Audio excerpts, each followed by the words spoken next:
जय हिंद दोस्तों, इग्नो वाला फजी यूट्यूब चैनल में आपका स्वागत है। आज हम बात करते हैं BSKG 178 बुक के चैप्टर नंबर 13 के बारे में, जो कि हमारा है ग्रामीण व्यवस्था में सभा, पंचकुल और पंचायत के बारे में।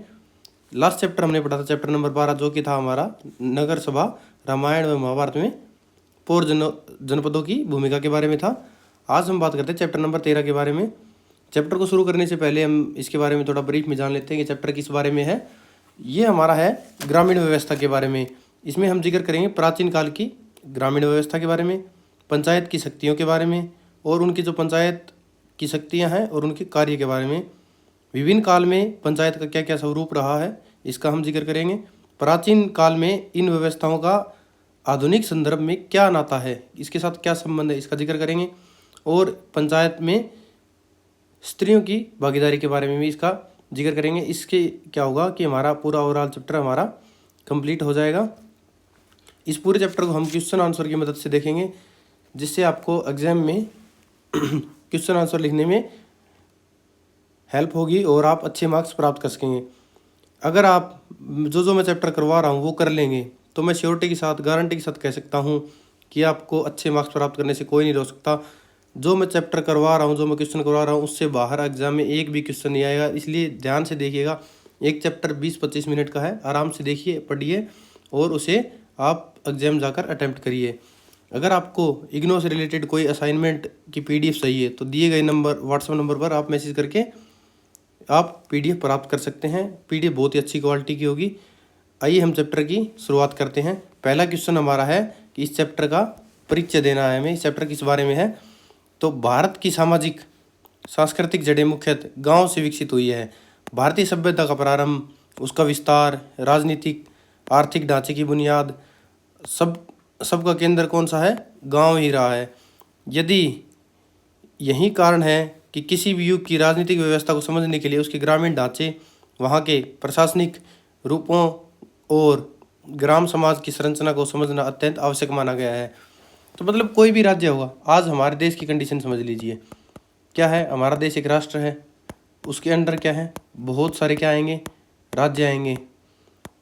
एक राज्य के अंदर क्या क्या आते हैं? उसके विभिन्न जिले आते हैं, जिससे क्या होते हैं? एक डिस्ट्रिक्ट बोलते हैं। और इन जिलों के अंदर बहुत सारे गांव आते हैं और या शहर आते हैं। तो ये क्या हो गए? ग्राम हो गया। तो इसकी सबसे छोटी इकाई कौन सी होगी? ग्राम। तो अगर किसी राष्ट्र की मजबूती देखनी है तो उसके कोई संरचना, प्रशासनिक संरचना देखनी है तो हम क्या देखेंगे? ग्राम की संरचना देखेंगे, ग्राम की। तो ग्राम की देखेंगे तो देखेंगे कि देश कैसा मजबूत है। अगर गांव मजबूत होगा और उसकी प्रशासनिक ढांचा मजबूत होगा तो एक राष्ट्र भी मजबूत होगा। आगे देखते हैं। प्राचीन भारत में ग्राम केवल निवास स्थल ही नहीं था, बल्कि यह एक स्वायत्त इकाई की तरह कार्य करता था, जहां ग्रामीण जीवन की सभी आवश्यकताओं की पूर्ति सामूहिक प्रयास से होती थी। इस व्यवस्था कि इसी प्रकार की विशेषता का प्रमाण आधुनिक लोकतंत्र विकेंद्रीकरण में नहीं, बल्कि प्राचीन काल में जटिल और विकसित प्रशासनिक संरचना में मिलता है। आज जैसे देखते हैं कि गांव में सरपंच हो गया, प्रधान हो गया, जो बनते हैं उनके पास थोड़ी पावर दी गई है। वैसे ही क्या है, प्राचीन काल में भी गांव लेवल पर इन्हें पावर दी गई थी, जो कि हमने लास्ट चैप्टर में पढ़ा भी है। जो ग्रामीण शक्तियाँ हैं उनमें पढ़ा भी है कि जो गाँव है, गाँव के मुखिया को क्या बोलते हैं, 10 गाँव के मुखिया को क्या बोलते हैं, 100 गाँव, 400 गाँव, 800 गाँव के मुखिया को क्या बोलते हैं। तो इस प्रकार ये हमने पहले भी पढ़ा है। भारतीय ग्राम व्यवस्था की ऐतिहासिक पृष्ठभूमि क्या रही है? पुरातात्विक साक्ष्य बताते हैं कि भारत में स्थानीय स्वशासन की परंपरा अत्यंत प्राचीन है। सिंधु सरस्वती सभ्यता, जो कि क्या जानी जाती है? मोहनजोदड़ो हड़प्पा में नगरों की सुव्यवस्थित संरचना देखकर अनुमान लगाया जाता है कि ग्रामीण और नगरीय स्तर पर निर्णय लेने की कुछ न कुछ स्थानीय व्यवस्था अवश्य रही होगी। तो जिस प्रकार नगर और गाँव है ना, जो विकसित थे, जो उनका संरचना थी, उसको देख के लगता है कि उसमें कुछ न कुछ अवश्य ग्रामीण और नगरीय स्तर पर जो डिसीजन लेने की कोई न कोई व्यवस्था थी। वैदिक काल में कृषि पशुपालन प्रमुख व्यवसाय थे, जिसके कारण गांव राजनीतिक आर्थिक दृष्टि से नगरों की अपेक्षा कहीं अधिक महत्वपूर्ण थे। परिवहन की सीमाओं के कारण ग्राम अधिकांश स्वावलंबी थे। भोजन, वस्त्र, आवास, सुरक्षा आदि की पूर्ति स्थानीय स्तर पर होती थी। पहले क्या था? ट्रांसपोर्टेशन का थोड़ा प्रॉब्लम होती थी। तो उसके कारण क्या है कि जो सेवाएं थी वो क्या थी? नगरों और गांव में पहुंचने में टाइम लगाती थी। इसलिए क्या है कि अगर कहाँ कोई सुविधा का अभाव होगा ना, तो वो अपनी क्या होगी, ज़रूरत के हिसाब से उनको डेवलप कर लेंगे। तो इसी प्रकार उन्होंने क्या कर लिया, भोजन गाँव में भरपूर रहता ही है, वस्त्र, आवास, सुरक्षा आदि अपने क्या स्थानीय स्तर पर ही उन्होंने व्यवस्था कर ली थी। वैदिक साहित्य में गाँव का उल्लेख, तो वैदिक साहित्य में देखते हैं अथर्ववेद में गाँव को समाज की मूल इकाई बताया गया है। एक प्रसिद्ध मंत्र में कहा गया है, जो आप इसे पढ़ सकते हैं। इस मंत्र से स्पष्ट है कि ग्राम सभा, समिति और संग्राम जैसी संस्थाएं सामाजिक जीवन का अभिन्न हिस्सा थी। ग्राम केवल रहन सहन का स्थान नहीं था, बल्कि सामूहिक चर्चा, निर्णय, न्याय की भी इकाई था। तो यहाँ पर क्या है, बहुत सारे निर्णय भी लिए जाते थे और यहाँ पर क्या है, न्यायिक प्रक्रिया भी चलाई जाती थी। तो आज के दिन भी चलाई जाती है। अगर कोई पंचायत बैठती है तो उसमें उसके मुखिया और उसके पंच बैठते हैं और जो नॉर्मल स्थानीय मुद्दे हैं उनको वो सुलझा सकते हैं। ग्राम का वास्तविक स्वरूप क्या है? भारतीय इतिहास के दीर्घ कालक्रम में ग्राम की परिभाषा स्थायी रही है। किसी वन क्षेत्र में बसी कुछ झोपड़ियों का समूह ही ग्राम कहलाता है। कालिदास के मेघदूत में उल्लेख मिलता है कि एक यक्ष ने रामगिरी पर्वत पर एक छोटी सी बस्ती बसाई थी, जो ग्राम की ही संज्ञा में आती है। इसी प्रकार ग्राम का मूल तत्व सामुदायिक जीवन और साझा उत्तरदायी था। तो इसकी एक डेफिनेशन बन गई कि गांव क्या है, कुछ लोग हैं, उनकी बस्ती है, कुछ लोगों का सामूहिक जीवन है, वो अपना जीवन जीते हैं। तो उसमें जो एक साथ इकट्ठे लोग रहते हैं, एक समाज के, कुल के, तो वो क्या होता है, गांव का रूप ले लेता है। ग्रामीण प्रशासनिक संस्थाएं, सभा, पंचकुल, पंचायत, इसके बारे में थोड़ा थोड़ा जानेंगे।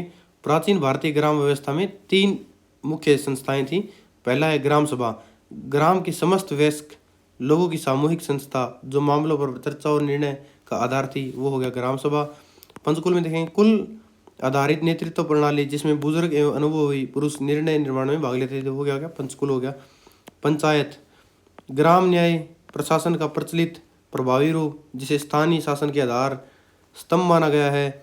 आगे की इकाई में इन तीनों व्यवस्थाओं का विस्तृत वर्णन देखेंगे आगे क्वेश्चन आंसर की मदद से। तो इसका सार देखेंगे। आइए देखते हैं पहला क्वेश्चन, प्राचीन काल की ग्रामीण व्यवस्था का स्वरूप क्या था?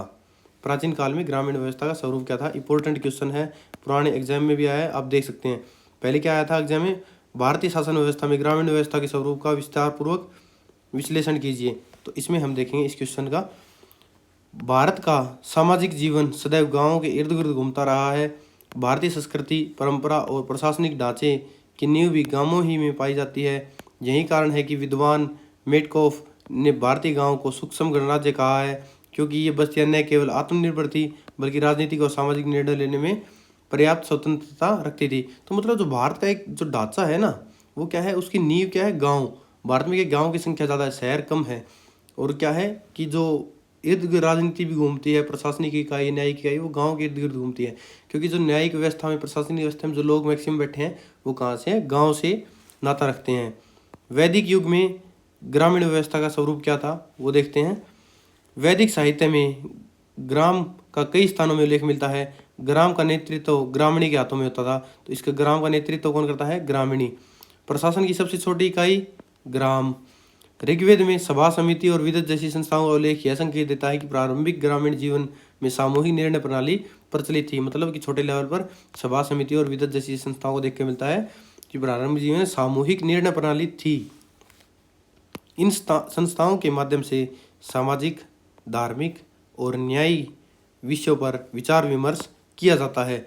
तो आगे देखते हैं, अथर्ववेद में ग्रामों की समृद्धि और कल्याण की बार बार कामना की गई है, जिससे ज्ञात होता है कि ग्राम समाज प्राचीन जीवन का केंद्र रहा है।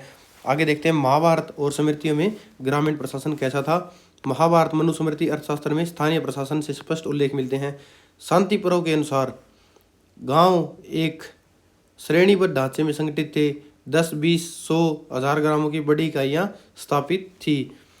ग्राम का प्रमुख ग्रामिक होता था। तो इनके अनुसार क्या है, ग्राम का प्रमुख कौन हो गया, मुखिया ग्रामिक हो गया। 10 गांव के प्रमुख को, जैसे कि मैंने पहले बताया था, दशप कहते हैं।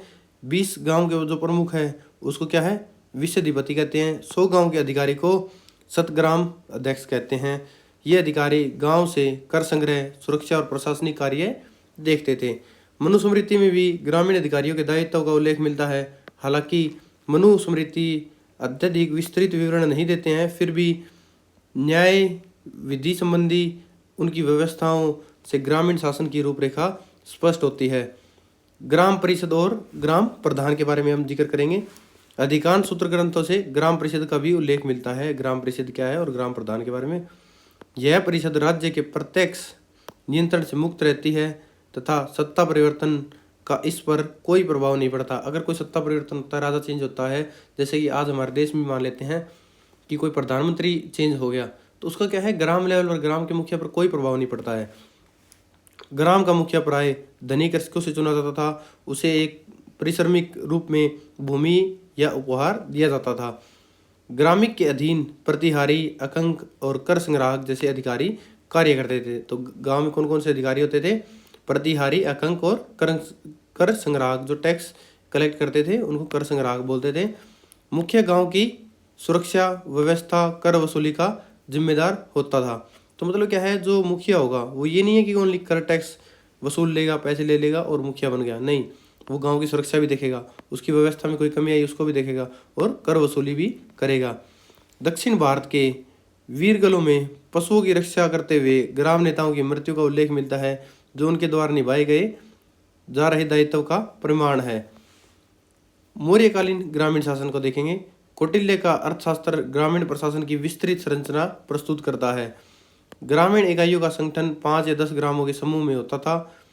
इनके जो मुखिया है गोप इन इकाइयों का अधिकारी था, जो जनसंख्या, आय व्यय, आंगुतक और जन्म मृत्यु का लेखा जोखा रखता था। तो गोप क्या है, इन इकाइयों का प्रमुख होता था। मुख्य अधिकारी जो अध्यक्ष है वो इन इकाइयों का अध्यक्ष होता था, गोप। 800 ग्रामों पर एक स्थानीय तथा 400 ग्रामों पर एक खार्टिक अधिकारी नियुक्त किया जाता था। कृषि, सिंचाई, वन, व्यापार, न्याय जैसे विभागों का विशेष निगरानी रखी जाती थी। मौर्य काल में पंचायत का स्वरूप मुख्यतः कृषि आधारित था। ग्राम सभा का कार्य पूरे ग्राम से जुड़े निर्णय लेना, न्याय व्यवस्था को संचालित करना, सामाजिक धार्मिक मामलों पर विचार करना, मनोरंजन और लोक कल्याण व्यवस्था की देखरेख करना था। राज सूचना के अनुसार बिंबिसार ने अपनी सभा में 80,000 ग्रामीणों को आमंत्रित किया, जिससे ग्राम प्रधानों की प्रतिष्ठा ज्ञात होती है। तो मतलब क्या, मौर्य काल में हम जैसे देखेंगे तो मतलब पूरे गांव का जो निर्णय है वो लेते थे, न्याय व्यवस्था के संचालन करते थे, अपने गांव लेवल पर न्याय व्यवस्था थी। सामाजिक और धार्मिक मामलों पर भी विचार विमर्श करती थी, कैसे क्या होना चाहिए, क्या नहीं, हमारे समाज के लिए क्या अच्छा है, क्या बुरा है। ये नहीं है कि इन व्यवस्थाओं मनोरंजन भी कराते थे। पहले मनोरंजन के तरीके अलग थे, आज के दिन क्या है, थिएटर आ गए हैं और तरीके हो गए हैं, परंतु पहले क्या थे, मनोरंजन के अलग तरीके थे। लोग इकट्ठा होते थे, गाना गाते थे, बजाते थे, नाचते थे, वो होते थे। जो लोक कल्याण की जो क्या है नीतियाँ हैं उनको बनाने में सहायक थे। आगे देखते हैं गुप्त काल और गुप्तोत्तर ग्रामीण व्यवस्था। गुप्तकालीन ग्रामीण प्रशासन मौर्य काल की परंपरा पर आधारित रहा। तो इसमें क्या थोड़ा बहुत चेंज हुआ था। इसमें था मौर्य कालीन में जो पावर थी ना, जो सत्ता थी, उसका क्या केंद्रीकरण था, उसकी पावर ज़्यादा क्या थी, राजा के हाथ में थी। पर गुप्त काल में क्या इसमें चेंज आया, जो पावर थी ना वो विकेंद्रीकृत कर दी गई। राष्ट्र से राज्य, जिला और गांव में इसकी पावर को बांट दिया गया। गांव का सर्वोच्च अधिकारी ग्रामपति कहलाता था। उसके अधीन 5 अधिकारी होते थे, जिसके आधार पर पंचायत प्रणाली विकसित हुई। तो मतलब पहला प्रमुख कौन हो गया इसका, ग्रामपति हो गया। इसके अंडर क्या आएंगे, 5 लोग आएंगे जो इसके सहायक होते थे। इसे क्या बोलते थे, पंच बोलते हैं आज की भाषा में। ग्रामपति को क्या बोलते हैं, सरपंच। और जो इसके जो नीचे होते हैं 5 लोग, उसको क्या बोलते हैं, पंच। स्थानीय प्रशासन में ग्रामीण सभाओं का महत्व नगरों से अधिक था। तो इसमें क्या है, जो नगर है ना उनसे अधिक महत्व किसका था, ग्राम सभाओं का। गुप्त काल में विषय, देश, भुक्ति जैसे प्रशासनिक विभाग थे, पर गांव प्रशासन का आधार पंचायत ही रही है। पुष्यभूति वंश, कन्याकुब्ज, हर्षकाल में पंचायतों ने प्रशासनिक और न्यायिक मामलों में अत्यधिक महत्वपूर्ण भूमिका निभाई है। दक्षिण भारत में ग्रामीण प्रशासन का विकास कैसे हुआ, इसके बारे में जानेंगे।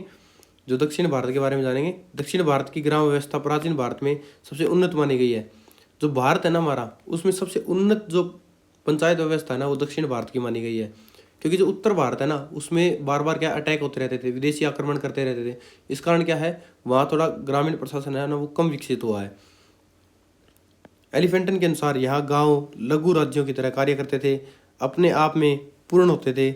चोल काल में ग्रामीण प्रशासन विशेष रूप से विकसित था। गांव की सभाएं उर सभा नाडु कहलाती थी। जो गांव की सभाएं हैं उनका नाम याद कर लीजिएगा, उर सभा और नाडु। सभा ब्राह्मण ग्रामों की संस्था थी, जहां शिलालेखों में 30 उपभागों का उल्लेख मिलता है। तो इसमें क्या है, ग्राम लेवल पर शिलालेख भी मिलता है, उल्लेख भी मिलता है, जो शिलालेखों में हमें देखने को मिलेगा। परिषद 5 प्रमुख समितियों में बटी थी। तो परिषद है वो 5 प्रमुख समितियों में अलग अलग बांटी गई थी। पहला क्या था, तालाब, उद्यान, सवर्ण, पंचवार और वार्षिक समिति के रूप में 5 भागों में बांट दिया गया था।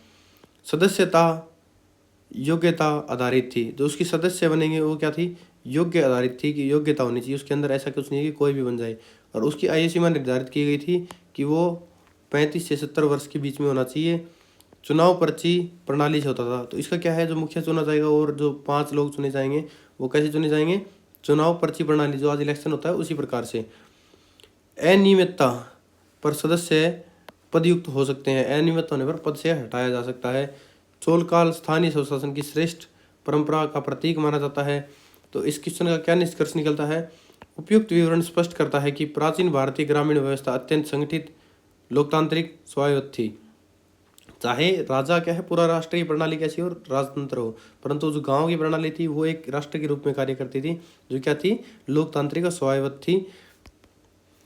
ग्राम केवल प्रशासनिक इकाई नहीं था, बल्कि सामाजिक, आर्थिक और राजनीतिक जीवन पर केंद्र था, क्योंकि उसमें समाज के लोग रहते थे। इसी से तो राष्ट्र बनेगा। आर्थिक कर टैक्स इकट्ठा करते थे जो देश के लिए काम आएगा। राजनीतिक जो लोग थे वहां से निकलते थे, वही राष्ट्र में उसके क्या पता मुखिया बन जाए। तो राजनीतिक जीवन का केंद्र था। सभा, परिषद, पंचायत के माध्यम से ग्राम अपनी सभी आवश्यकताओं को स्वनिर्मित व्यवस्था द्वारा पूरा करता था। खुद की जरूरतें खुद ही पूरी कर लेते थे और किसी से डिमांड करने की जरूरत नहीं थी। समय के साथ इसमें परिवर्तन अवश्य है, लेकिन इसका मूल ढांचा गुप्त काल तक अपनी सुदृढ़ता बनाए रहा। तो मतलब गुप्त काल तक इसका ढांचा सेम बना रहा। ग्रामीण व्यवस्था के नियोजन में सभा की क्या भूमिका थी, स्पष्ट कीजिए। तो ग्रामीण व्यवस्था में सभा की भूमिका के बारे में जानेंगे।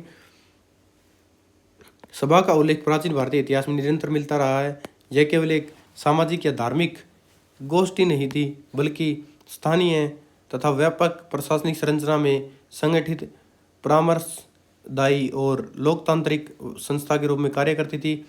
ग्रामीण शासन में इसका योगदान इतना महत्वपूर्ण था कि इसकी स्वीकृति के बिना अनेक प्रशासनिक कार्य पूरे नहीं माने जाते थे।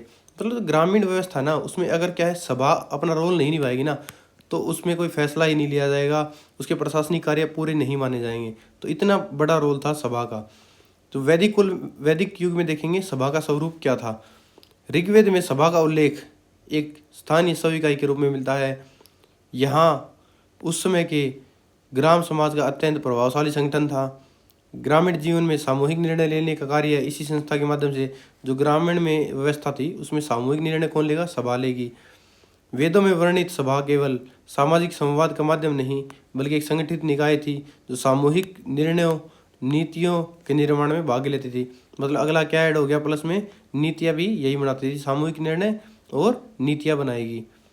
अगला देखते हैं, ब्राह्मण ग्रंथों में संकेत मिलता था कि यहाँ सभा मूलतः सामाजिक समुदाय की गोष्ठी थी। सामाजिक समुदाय उसकी एक मेन पिलर था, पर आवश्यकता पड़ने पर वह ग्राम स्तरीय विवाद, लघु प्रशासनिक विषयों पर समाधान भी करती थी। सभा का न्यायिक संबंध क्या है। पुरुष मेघ यज्ञ के प्रसंगों से भी ज्ञात होता है कि सभा तथा उसके सभासदों का न्याय प्रक्रिया से प्रत्यक्ष जुड़ाव था। मतलब जो न्याय प्रक्रिया उसमें इसका प्रत्यक्ष डायरेक्ट रोल था। सभाएं न्यायिक विवादों को सुनती थी, साधारण निर्णय देती थी, ग्राम स्तर पर कानून व्यवस्था बनाए रखने में महत्वपूर्ण भूमिका, तो मतलब कानून व्यवस्था बनाए रखने में महत्वपूर्ण भूमिका निभाती थी। जो भी कोई शरारत करता है, शरारती तत्व, तो उसको कंट्रोल करती थी। इस प्रकार सभा किसी न्यायालय के प्रारंभिक रूप के समान कार्य करती थी, जहाँ ग्रामीण समस्याओं के समाधान हेतु निर्णय, जो छोटे मोटे मुद्दे थे उसको ग्राम लेवल पर ही समेट देती थी, उनको सोल्व कर देती थी। लोकतांत्रिक निकाय के रूप में सभा का रोल देखते हैं। वैदिक समाज में सभा पूर्णतः सामूहिक निर्णय लेने पर आधारित थी। सब लोग मिलकर निर्णय लें, यह सिद्धांत इसकी मूल आत्मा था। मतलब सब लोग है नो, वो इसका क्या है, मिलकर निर्णय लेंगे। इसी कारण यह एक लोकतांत्रिक संस्था मानेगी। सभी लोग मिलकर निर्णय लेंगे, सभी का रोल है, तो लोकतांत्रिक संस्था हो गई। राजा भी कई प्रशासनिक निर्णय इन्हीं सभाओं की सहमति से लिया करते थे, जो इस संस्था की प्रतिष्ठा और अधिकार को दर्शाता है। तो राजा क्या है, इससे पूछकर कई निर्णय लेते थे, इसलिए इसकी प्रतिष्ठा का हमें दर्शन देखने को मिलता है। इससे स्पष्ट होता है कि ग्रामीण प्रशासन की योजना और नीतियों के निर्धारण में सभा का प्रत्यक्ष हस्तक्षेप रहा है। सभा की सदस्यता और सभासद के बारे में जानेंगे। सभा में भाग लेने वाले व्यक्तियों को सभासद कहा जाता था। जो इसके पार्ट जो हिस्सा होते थे, जो इसमें हिस्सा लेते थे, उसको क्या बोलते थे, सभासद बोलते थे। ये वे सम्मानित अनुभवी बुद्धिजीवी लोग होते थे जिनकी सलाह ग्राम के हितों के लिए महत्वपूर्ण मानी जाती थी। जो सभा के सदस्य होंगे वो सभासद, और सभासद कौन लोग होंगे, जो बुद्धिजीवी हों, जिनमें बुद्धिमान हो, अनुभवी हो, जिनको एक्सपीरियंस हो, या सम्मानित, जिसने कोई मतलब गलत काम नहीं किया, सम्मानित व्यक्ति हो, वो होगा। सभा का संचालन एक वरिष्ठ अधिकारी करता था जिसे सभापति कहा जाता था। जो सबसे वरिष्ठ होगा, बुद्धिमान होगा, अनुभवी होगा, उसे इसका सभापति नियुक्त किया जाता था। सभासदों की उपस्थिति ग्राम में सम्मान और प्रतिष्ठा का संकेत थी।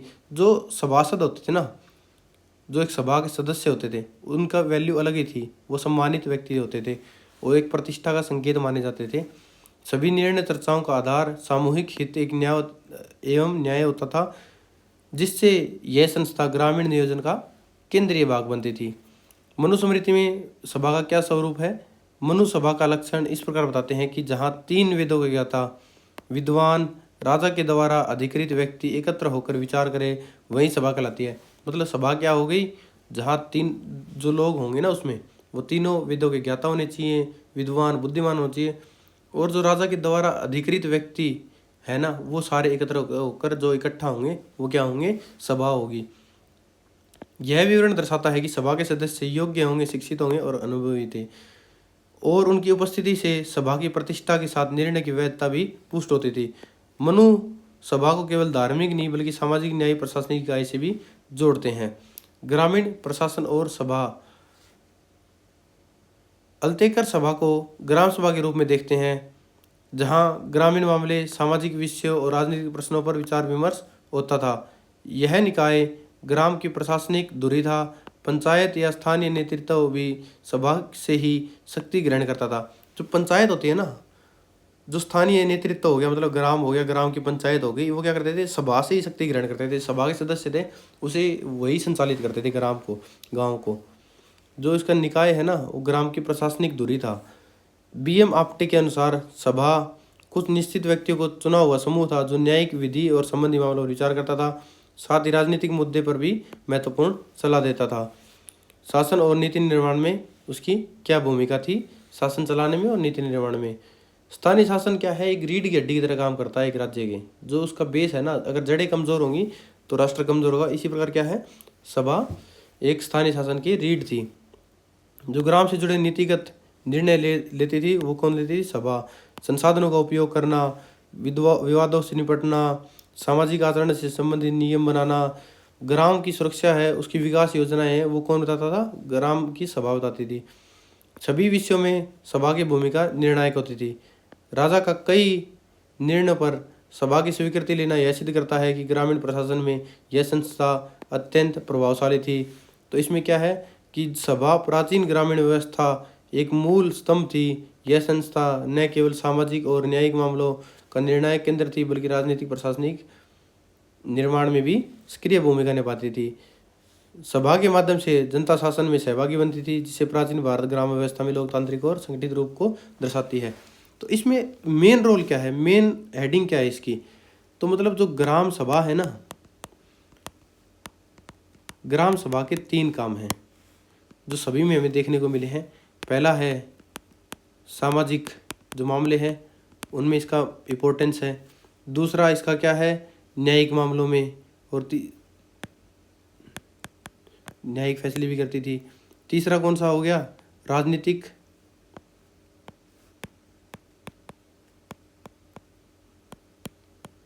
और अगला इसके साथ क्या हो गया, प्रशासनिक। ये क्या है, सामाजिक, न्यायिक और राजनीतिक, प्रशासनिक क्या है, इन फैसलों में इसकी भागीदारी थी। और ग्राम बहुत ही इम्पोर्टेंस थी अपने राज्य के लिए, जो एक नींव का काम करती थी अपने राष्ट्र निर्माण के लिए। अगला क्वेश्चन देखते हैं, पंचकुल और पंचायत की चर्चा करेंगे। भारत में पंचायत की परंपरा अत्यंत प्राचीन है। इसके विकास क्रम को देखने से स्पष्ट होता है कि संस्था समय समय पर चेंज होती गई, किंतु इसकी बुनियादी अवधारणा ग्राम स्तर पर सामूहिक निर्णय सदैव एक जैसी रही। संस्कृत साहित्य में पंचायत के लिए पंचायतन, पंचमंडल, पंचकुल जैसे शब्दों का प्रयोग मिलता है, जिनका अर्थ 5 व्यक्तियों के समूह अथवा किसी छोटे सामुदायिक निकाय से है। पंचकुल शब्द का विशिष्ट शास्त्रीय अर्थ नहीं मिलने पर इसे पंचायत तंत्र के व्यापक अर्थ में ग्रहण कर लिया गया है। मतलब इसका कोई पंचकुल है ना, इसका कोई व्यापक शब्द नहीं मिला हमें जिसकी प्रॉपर डेफिनेशन मिले, इसलिए कि इसको क्या है, पंचायत तंत्र के रूप में शामिल कर लिया गया है।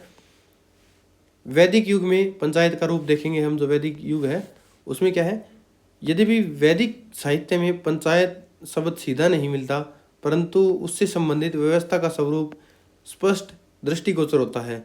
तो वैदिक साहित्य में क्या है, पंचायत शब्द का सीधा कहीं नहीं मिलता कि लिखा हुआ कि पंचायत है, पंचकुल है, परंतु उसमें जो व्यवस्था है ना उसका स्वरूप दिखाई देता है। ग्राम प्रमुख को ग्रामीणी कहा जाता है, जो कि हमने लास्ट क्वेश्चन में देख भी लिया था। अथर्ववेद में संकेत मिलता है कि जब कोई संगठित राज्य नहीं था तब ग्राम के संचालन हेतु गृहपति, सभा, समिति, मंत्रिमंडल, पंचायत जैसी संस्थाओं का गठन किया गया था। अर्थात पंचायत का मूल बीज प्रारंभिक वैदिक समाज में ही निहित था। मतलब जो वैदिक काल है ना, शुरुआत से ही हम क्या मानते हैं, ग्राम पंचायत एक राज्य राष्ट्र के रूप में काम करती थी। जब कोई राज्य का गठन नहीं था तो एक स्वतंत्र इकाई के रूप में ग्राम कार्य करता था। उसका जो मेन कौन था, ग्रामीणी था, जो गृहपति होता है। उसके अंदर जो सभा भी थी, समिति भी थी, मंत्रिमंडल भी था, वो अपने गाँव के लिए कार्य करते थे। महाजनपद एवं बोधकालीन पंचायतें। महाजनपद युग गणराज्यों में पंचायतें प्रशासन का आवश्यक अंग थी। ये पंचायतें कृषि, आजीविका, उत्पादन संबंधी विषयों का संचालन करती थी। तो मतलब ये क्या करते थे, जो पंचायत थी ना वो क्या करते थे, कृषि, आजीविका के साधन थे उसके, जो क्या उत्पाद करते थे, कपड़े वगैरह जो और करते थे, संबंधी विषयों का संचालन, उस पर विचार विमर्श करते थे। ग्रामवासी मिलकर ग्राम सभा के माध्यम से ग्राम का शासन प्रबंध करते थे।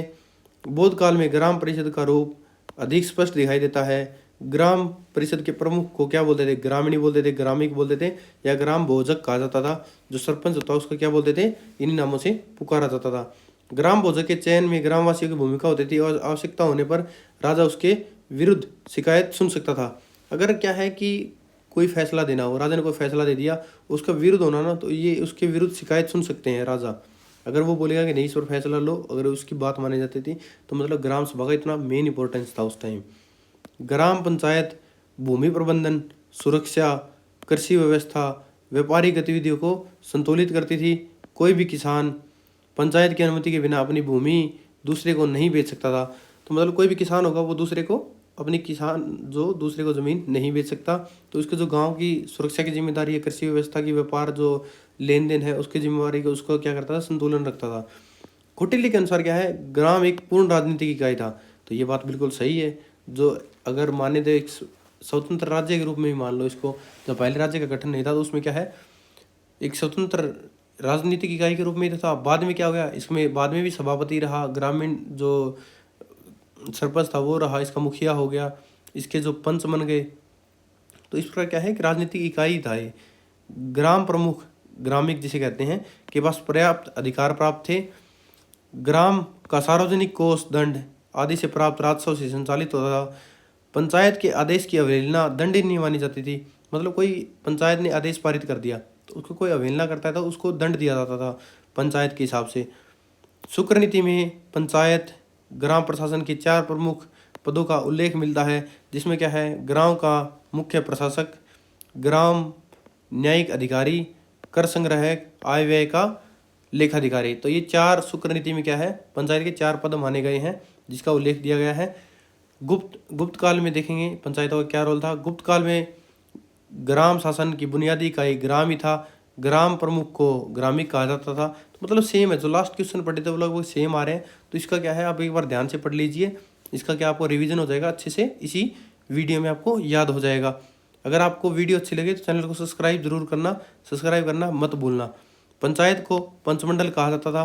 पंचायत के सदस्य सामान्यतः ग्राम के वरिष्ठ अनुभवयुक्त व्यक्ति होते थे। ग्राम प्रशासन ग्राम के मुखिया पंचायत दोनों की संयुक्त भूमिका से संचालित होता था। तो मतलब पंचायत को क्या है, पंचमंडल कहा जाता था। उसमें क्या है, ग्रामी की मुखिया नहीं होता था, उसके अंडर भी व्यक्ति उसके सहायक होते थे। जो उसके सदस्य होते हैं ना वो वरिष्ठ लोग होते थे जो अनुभवी होते थे।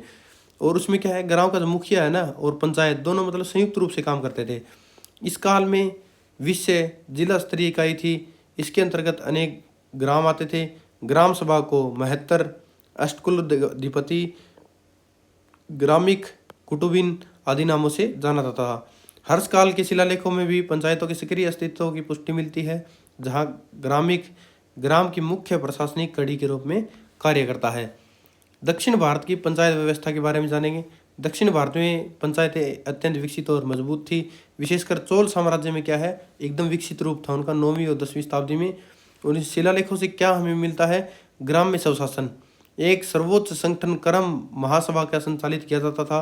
यह संगठन चुने हुए प्रतिनिधियों से बनता था। ऐसे नहीं कि ग्राम का कोई मुखिया बना दिया था, वहाँ पर्ची द्वारा, वोटिंग द्वारा ग्राम का मुखिया चुना जाता था चोल वंश में। तो उस टाइम क्या है, वो एक लोकतांत्रिक इकाई के रूप में कार्य करता था। देख लो कितना मजबूत है दक्षिण भारत में ग्रामीण लेवल पर जो ग्राम पंचायत है इतनी मजबूत थी। ग्राम शासन विभिन्न समितियों के माध्यम से चलता है, जिसकी संख्या लगभग 8 थी।